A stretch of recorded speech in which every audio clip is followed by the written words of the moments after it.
Salut tout le monde, on se retrouve dans une nouvelle vidéo, aujourd'hui plutôt sur le sujet du water cooling, puisqu'on va faire quelque chose que j'avais évoqué dans une vidéo précédente quand j'ai testé donc l'AlphaCool Icebear.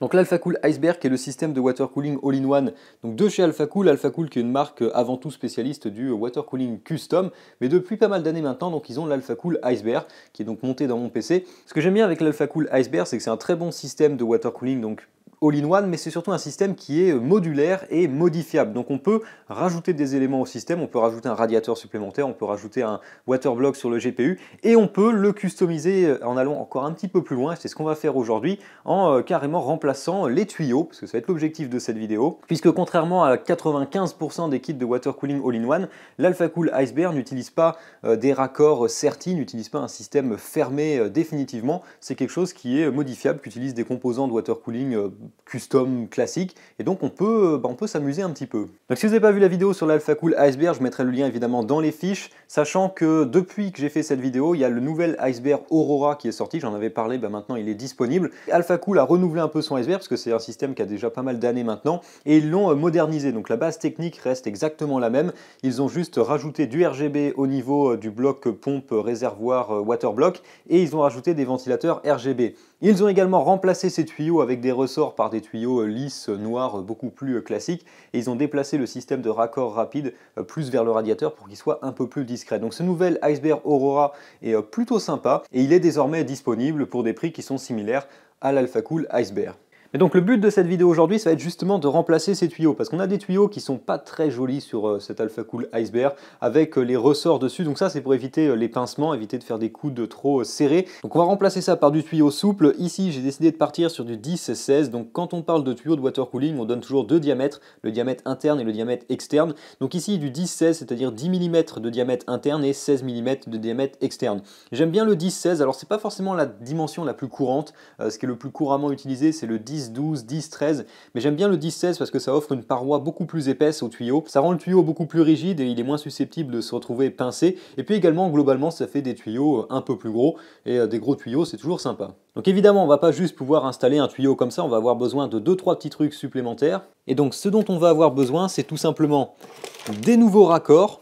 Donc ici je vais remplacer les raccords par des raccords de chez EK. Donc l'avantage de l'AlphaCool Icebear, c'est qu'il utilise donc des filetage G1 classiques avec les raccords qui sont montés d'origine, donc on peut les remplacer. Enfin normalement on peut, c'est ce qu'on va voir dans cette vidéo. Comme je suis parti sur une taille de tuyau plus grosse, on va évidemment avoir besoin donc de remplacer ces raccords, et donc je suis parti sur ces EK Torque qui sont assez sympas. C'est pas les raccords les moins chers, mais je les trouve plutôt sympas. Donc évidemment on va en avoir besoin de 4, et pour information, donc avec tout ce qui est water cooling, il y a une petite subtilité, c'est que certaines marques utilisent le système métrique et certaines marques utilisent le système impérial. Donc ici avec le tuyau j'ai du 10-16, donc système métrique, donc il faut prendre des raccords qui soient évidemment les bons.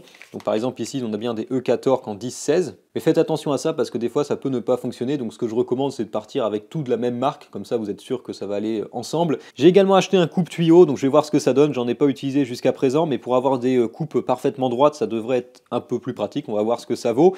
Je vais rajouter également quelques LED RGB, alors il y a déjà des LED RGB dans mon PC, mais c'est des trucs que j'ai bricolés avec des bandes de LED qui me restaient, que j'ai ressoudé dessus. C'est pas terrible, donc on va faire les choses de manière un peu plus pro. Et également, on va avoir besoin de changer le fluide qui se trouve dans la boucle. Alors je pourrais réutiliser le liquide qui est déjà à l'intérieur, mais le problème c'est qu'on va pas en avoir assez, étant donné qu'on va augmenter le diamètre des tuyaux, on va augmenter un petit peu le volume également. Donc je suis parti sur le EK CryoFuel, donc ici c'est la version à diluer que j'ai, donc on peut diluer ça dans de l'eau déminéralisée. Ça permet à la fois de protéger contre tout ce qui est bactéries et algues, parce que ça c'est quelque chose qu'il y a quand on travaille avec de l'eau dans une boucle, c'est que si on fait rien, ça va vite mal tourné à ce niveau-là. Ça protège également contre tout ce qui est corrosion galvanique quand on a des mélanges de métaux. Alors ça va pas empêcher totalement le phénomène, mais ça peut toujours le limiter. Et puis ça fait également colorant, donc c'est disponible dans pas mal de couleurs. Ici j'ai pris du bleu, on va voir ce que ça donne. C'est à diluer comme je l'ai dit, avec une petite bouteille comme ça, on peut faire 1 litre de liquide. Maintenant qu'on a fait le tour de tout le matériel, on va pouvoir commencer les modifications. Comme je vais remplacer les tuyaux, donc évidemment je vais avoir besoin de vider le système.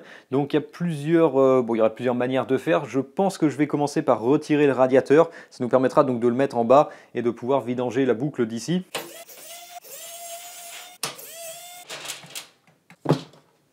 Le radiateur est maintenant sorti, ça me donne un point bas à partir duquel je vais pouvoir essayer de vidanger le système. Et comme il est sorti du PC, je risque pas trop d'inonder la carte mère ou la carte graphique. Donc pour le vidanger, je vais Est-ce que je peux essayer de passer par le raccord rapide peut-être? Évidemment il y a un système de valve, donc quand on connecte les deux ça s'ouvre et ça permet de laisser passer le liquide, et là c'est fermé donc évidemment ça ne coule pas.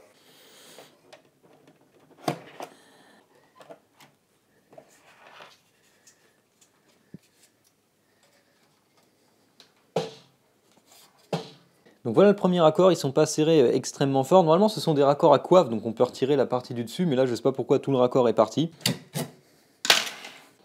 Donc celui-là c'est enlevé de manière correcte on va dire, donc avec la partie coiffe qui s'enlève séparément, et il reste donc la base, qu'on peut normalement dévisser également.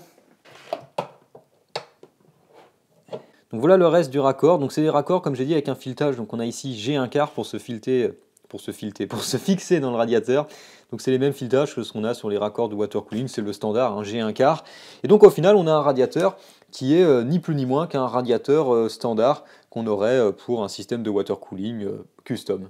Ensuite donc il reste notre bloc CPU, donc on peut déjà retirer le ressort éventuellement. Je vais quand même sans doute être obligé de retirer notre base pompe water block réservoir également, pour simplement le vider complètement parce qu'il me reste un peu de liquide dedans et j'arriverai pas évidemment à vider ça comme ça. Voilà pour la phase de démontage. Ce dont on va se débarrasser, bien c'est toute la partie tuyau tout simplement. Donc par exemple j'ai le grand ici qui est resté d'un seul morceau, tout est venu avec. Je sais pas quel diamètre ils utilisent à l'origine, plus petit que ce qu'on va installer c'est sûr. Et donc voilà le système également de raccord rapide. Et donc on va remplacer ça par les nouveaux raccords, nouveaux tuyaux. On va refaire le plein avec quelque chose d'un peu plus coloré. D'ailleurs au passage, voilà la quantité de liquide que j'ai récupéré, donc pas tant que ça. Mais ça va me donner une idée de la quantité de liquide qu'il va falloir que je refasse pour re-remplir le système.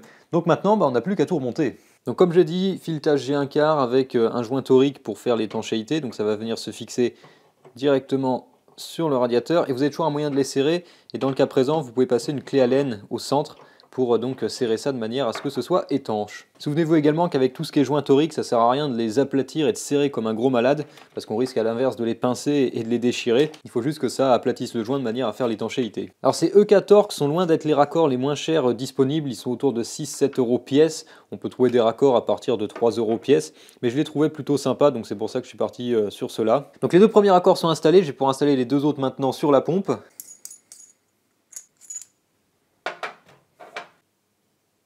Maintenant que les raccords sont installés, on va pouvoir remettre le radiateur en place. Les raccords de chez EK sont quand même beaucoup plus gros que ceux d'origine, donc ça passe tout juste. Normalement ça devrait quand même aller.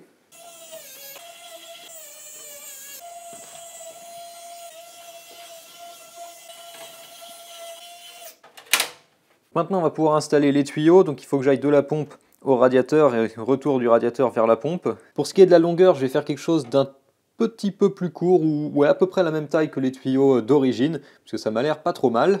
Et je vais pouvoir également essayer mon coupe-tuyau.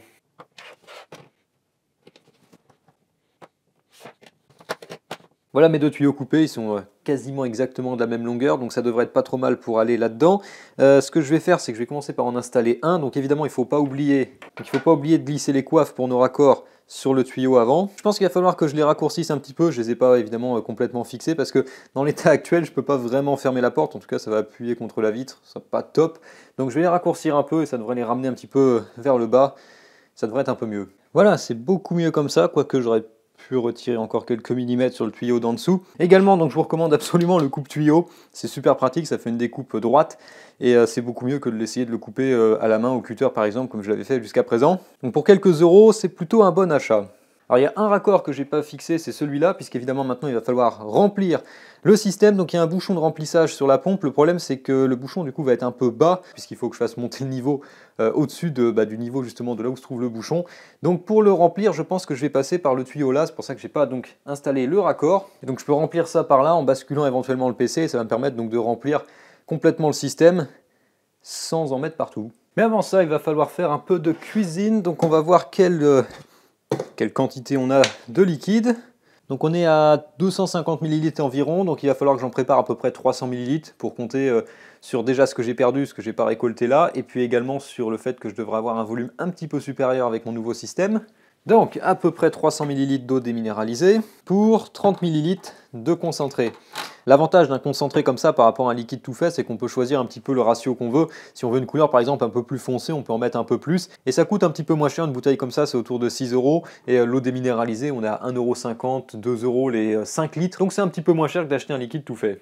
Concentré de Schtroumpf. Alors voyons voir ce que ça donne. Donc on est un peu au-dessus de la marque des 100 ml, il nous en faut 30 ml, donc en gros il faut que je descende à 75. Enfin, sur le trait, où est le 75? On va remuer un peu ça. C'est là qu'on va avoir l'étape délicate. Espérons qu'il n'y ait pas de fuite, on va pas faire un remplissage avec de l'eau classique pour tester les fuites. Il n'y a que 4 accords, donc les chances de fuite sont quand même plus limitées que sur une boucle 100% custom.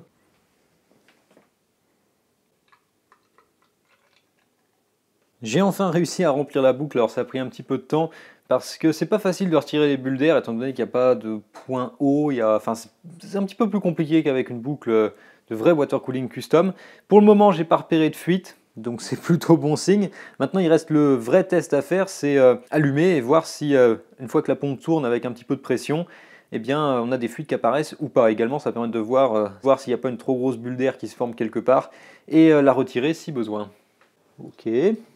On peut voir l'air être évacué de la pompe. Ça peut être une bonne idée de bouger ça un peu dans tous les sens. Ok, on manque définitivement de liquide. Oh putain. Et voilà le travail, ça a l'air de fonctionner. J'ai pas repéré de fuite jusque là, donc c'est plutôt bon signe. Ce que je vais faire maintenant, c'est que je vais installer mes nouvelles LED RGB. J'en ai déjà d'installer, mais elles sont pas terribles, donc on va remplacer ça. Ajuster les couleurs, l'avantage du RGB c'est qu'on peut choisir la couleur et on va voir ce que ça donne. Et voilà le résultat. Alors quelle transformation par rapport au tuyau à ressort d'origine, c'est quand même un peu plus sympa comme ça. J'ai installé les LED RGB, j'ai mis tout ça en bleu de manière à ce que ça corresponde à la couleur de la boucle. Évidemment on pourrait faire un petit peu ce que l'on veut, c'est l'avantage du RGB, c'est qu'on peut choisir la couleur. Je me suis débarrassé des bulles d'air, on peut jamais complètement retirer toutes les bulles d'air d'un circuit de water cooling parce qu'il y a toujours de l'air qui va rester, notamment au niveau du radiateur par exemple. Donc on a une petite bulle qui se met en haut et puis on la voit plus, on l'entend plus, donc tout va bien. Et surtout, il n'y a pas de fuite, pas la moindre goutte à tomber nulle part, donc ça c'est plutôt bon signe. Je vais surveiller ça évidemment dans les jours qui viennent pour s'assurer qu'il n'y a pas de problème qui apparaissent, mais pour le moment, tout a l'air ok.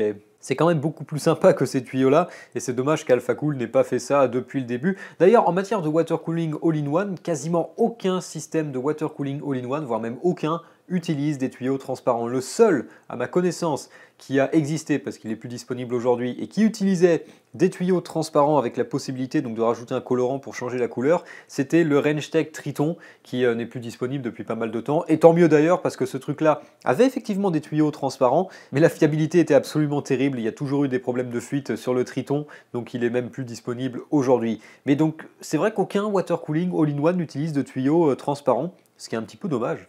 Évidemment, il faut un AlphaCool Icebear, c'est l'avantage de ce produit, c'est qu'on peut le modifier, et c'est pas le cas malheureusement de 99% des autres systèmes de refroidissement all-in-one sur le marché aujourd'hui, qui sont fermés, qui sont sertis, et on n'a absolument pas la possibilité de faire ce genre de choses. Mais si vous avez un AlphaCool Icebear et que la modification vous tente, c'est tout à fait possible. Évidemment, la garantie a certainement sauté, enfin en tout cas moi j'ai jamais eu de garantie, puisque c'est un truc qui m'était envoyé par AlphaCool, mais faites-le évidemment... peut-être pas quand le truc est tout neuf. Si ensuite vous dites à AlphaCool que vous avez un problème avec votre système de water cooling, il risque de vous poser quelques questions. Et enfin, je rajoute que ça n'a rien changé aux performances du système. Donc j'ai essayé avec le PC, on a exactement les mêmes températures qu'avant. Les performances de refroidissement n'ont absolument pas été modifiées. Ça marche ni moins bien, ni mieux qu'avant. C'est une modification qui est purement esthétique. Et voilà pour cette vidéo, donc modification de mon AlphaCool Icebear. C'est quelque chose que j'avais envie de faire depuis... depuis que je l'ai en fait, depuis le début, parce que je vous en ai parlé dès la première vidéo. Et pour le moment, je regrette pas de l'avoir fait parce que c'est quand même beaucoup plus sympa. Si vous avez aimé cette vidéo, n'hésitez pas à la liker, n'hésitez pas à la partager, n'hésitez pas à vous abonner si ce n'est pas déjà fait. N'hésitez pas à aller faire un tour sur utip.io/goodwin pour soutenir la chaîne, le lien est dans la description. N'hésitez pas, si vous avez quelque chose à dire, à laisser un commentaire. C'est tout pour aujourd'hui. Et moi, je vous dis salut à tous et à la prochaine.